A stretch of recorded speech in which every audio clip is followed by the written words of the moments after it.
তিস্তার ব্যাপারটা নিয়ে চায়নার সঙ্গে কিভাবে শেখ হাসিনা ডিল করবেন সেটা we have to see once she is back from her China visit, সেটা আমাদের দেখতে হবে। But what is certain is that again Bangladesh has indicated, Sheikh Hasina has indicated যে আমরা এই ত্রিপুরা থেকে যে ট্রানজিট রেলটা হবে সেটা আমরা ভারতকে নর্থ ইস্টের ব্যাপারে অনেক কিছু দিয়েছি, এই কথাটা আমরা আগেও শুনেছি, হয়তো আগামী কিছুদিন পরে হয়তো এটাও শুনতে পারবো যে আমরা এটা এই কাজটা নর্থ ইস্টের ফোকাস করেই করা হয়েছে, keeping in mind the Chinese threat in Arunachal Pradesh. Sheikh Hasina হয়তো ইলেকশন, ইন্ডিয়ান যে ইলেকশন এর রেজাল্টটা সেটার অপেক্ষা করছিলেন আর কি। তো সেখানে যখন ইন্ডিয়া গভর্নমেন্ট এটা ক্লিয়ার হয়ে গেল যে ইন্ডিয়া গভর্নমেন্ট পাওয়ারে আসবে আবার under the prime ministership of mister Modi, তখন কিন্তু ছুটে এলেন উনি কংগ্রাচুলেট করতে, একদিন থাকলেন তারপরের দিন ফেরত চলে গেলেন। যেটা শিডিউল ছিল 21 তারিখে, এটা কিন্তু আগে থেকে শিডিউল ছিল। তো সেটা নিয়ে পয়েন্টটা হচ্ছে যে এটার পরে 8 তারিখ উনি চীন সফরে যাবেন। এখন এখানে উনি যেটা দিয়ে গেলেন, এই যে এটা আগের থেকেও চর্চায় ছিল এই রেল ট্রানজিটের ব্যাপারটা, বাট ওই রেল ট্রানজিটের ব্যাপারটা কিন্তু আরেকটু ডিপলি দেখতে হবে যে এই রেল ট্রানজিটটা ইন্ডিয়াকে কিভাবে হেল্প করতে পারে, does it have any defence objectives or not. আচ্ছা, এটা একটা ইম্পর্টেন্ট থিং, আর এটা আমি বলছি অবভিয়াসলি চায়নার পরিপ্রেক্ষিতে, because of the Chinese threat.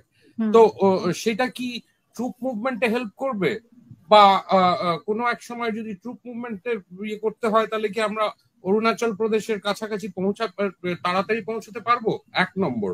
2 নম্বর হচ্ছে যেটা আমি শুনতে পাচ্ছি, দ্যাট ট্রাই নেশন একটা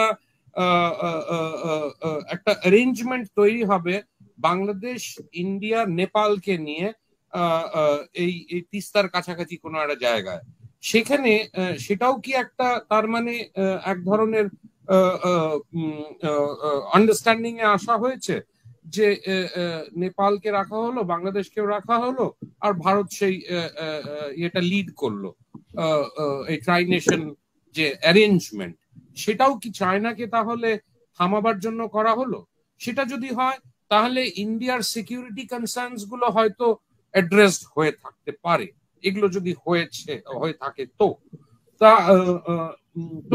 আমার আন্ডারস্ট্যান্ডিং কিছু লোকজনদের সঙ্গে কথা বলে এটা মনে হয় this was the focus of the whole project. এখন তিস্তার ব্যাপারটা নিয়ে চায়নার সঙ্গে কিভাবে শেখ হাসিনা ডিল করবেন সেটা we have to see once she is back from her China visit, সেটা আমাদের দেখতে হবে। তো আমার আন্ডারস্ট্যান্ডিংটা হলো যে ইন্ডিয়া কিন্তু এখানে অনেকটা কনসেশন এক্সট্রাক্ট করতে পেরেছে, উনি দিয়েওছেন, কিন্তু সেই দেওয়াটার সঙ্গে আর কোনো ডিল হয়েছে কি যে পরবর্তীকালে ওনারই ফ্যামিলির কেউ ওনাকে সাকসিড করবেন, এইভাবে কি কোনো ইয়ে হয়েছে? আমি এটা মানে এই ডিটেলের ইয়েগুলো বলতে পারবো না, বাট এগুলো অটোমেটিক্যালি মাথায় আসে, প্রশ্নগুলো মাথায় আসে যে শেখ হাসিনার পরে কি এটা এই দায়িত্বটা ইন্ডিয়া নেবে, যে ওনারই যে ওনার মেয়ে যে এক্সিকিউটিভ ডাইরেক্টর হয়েছেন ডব্লিউএইচওর, উনি কি কোনো রোল প্লে করবেন বাংলাদেশের রাজনীতিতে, আর তার পেছনে ইন্ডিয়ার হাত কিরকম কিভাবে থাকবে সেটা আমরা এখনো we are not very clear. But what is certain is that again Bangladesh has indicated, Sheikh Hasina has indicated যে আমরা এই ত্রিপুরা থেকে যে ট্রানজিট রেলটা হবে সেটা আমরা ভারতকে নর্থ ইস্টের ব্যাপারে অনেক কিছু দিয়েছি, এই কথাটা আমরা আগেও শুনেছি, হয়তো আগামী কিছুদিন পরে হয়তো এটাও শুনতে পারবো যে আমরা এই কাজটা নর্থ ইস্টের ফোকাস করেই করা হয়েছে, keeping in mind the Chinese threat in Arunachal Pradesh. কিন্তু আমি একটা পয়েন্ট, একটা অবজারভেশন আর কি তুলে ধরতে চাই যে প্রধানমন্ত্রী শেখ হাসিনা চায়নার সফরে 8ই জুলাই যাচ্ছেন। তো সেই 8ই জুলাই অবধি কি সেন্ট মার্টিনের সিজ চলবে, না সেন্ট মার্টিন নর্মালাইজ হবে, ওখানে জীবনযাপন যে হচ্ছিল সেই সেই যে লাইফ যে নর্মালসিতে ফিরবে কি, সেটা ডিপেন্ড করবে ওনার চায়নার সফরের থেকে ফেরার পর, যে এটা তার 8 তারিখ অবধি চলবে না 8 তারিখের পর অবধিও চলবে।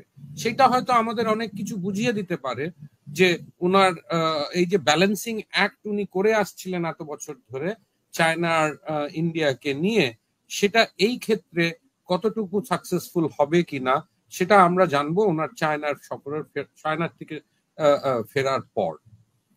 Thank you.